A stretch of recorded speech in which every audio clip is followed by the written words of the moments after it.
W One UI 6.0 Samsung prowadził poważną aktualizację usługi przechowywania danych, dzięki której bezpłatnie zabezpieczymy wszystkie swoje pliki z urządzenia Galaxy, zanim oddamy go do naprawy serwisowi lub zanim przywrócimy go do ustawień fabrycznych, co pozwoli nam uniknąć dodatkowych kosztów na zakup dodatkowego dysku zewnętrznego czy miejsca na dysku w chmurze, gdy tych danych mamy naprawdę dużo na swoim smartfonie Galaxy. I aby ją znaleźć, to w ustawieniach telefonu trzeba przejść do zakładki Pielęgnacja urządzenia, a następnie kliknąć w tryb konserwacji. I w tym miejscu jest możliwość wykonania kopii zapasowej na podpiętym przez przewód USB urządzeniu zewnętrznym oraz całkiem nowa opcja utworzenia tymczasowej kopii zapasowej o nieograniczonej ilości danych w chmurze Samsunga przez 30 dni. Więc mogę po prostu kliknąć w tę opcję, aby wykonać kopię zapasową wszystkich danych dostępnych w moim smartfonie Galaxy do chmury Samsung Cloud bez limitu danych. Następnie, jak przejdę do utworzenia kopii zapasowej, to widać, że zostało wybrane 317 GB danych do utworzenia backupu, w którym zawarte są dane takie jak połączenia i kontakty, wiadomości, aplikacje Galaxy Wearable, ekran startowy, ustawienia, obrazy, filmy, dźwięki, dokumenty i inne pliki. Ja już taką kopię zapasową zrobiłem, udało mi się wysłać wszystkie dane do chmury, ale są pewne ograniczenia.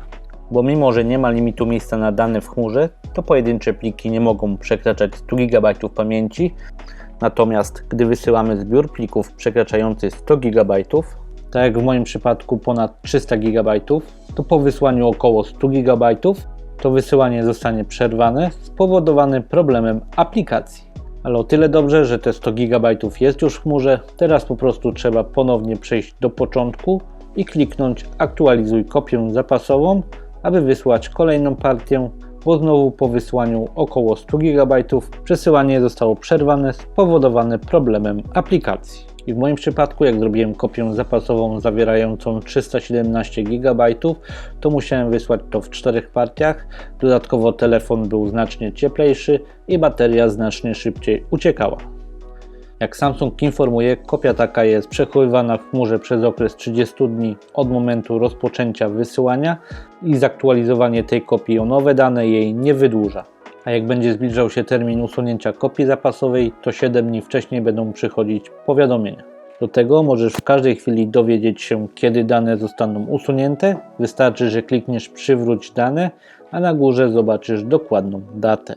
Natomiast zdecydowanie szybszym sposobem na zrobienie kopii zapasowej i później jej przywrócenie byłoby po podpięciu dysku zewnętrznego lub innego urządzenia, ale jest to miłe ze strony Samsunga, że dodał taką funkcję nieograniczonego miejsca na dane do tymczasowej kopii zapasowej w chmurze, co może być przydatne, gdy musimy zresetować swój telefon lub oddać go do serwisu, a nie mamy gdzie zrzucić danych, więc nie musimy ponosić niepotrzebnych kosztów wykupienia dodatkowego miejsca w chmurze czy zakupu dysku zewnętrznego.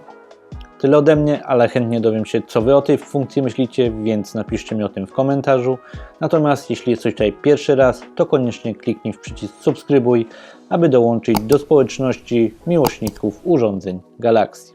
Dziękuję za oglądanie i do zobaczenia w następnym materiale. Mówił Bartosz. Cześć!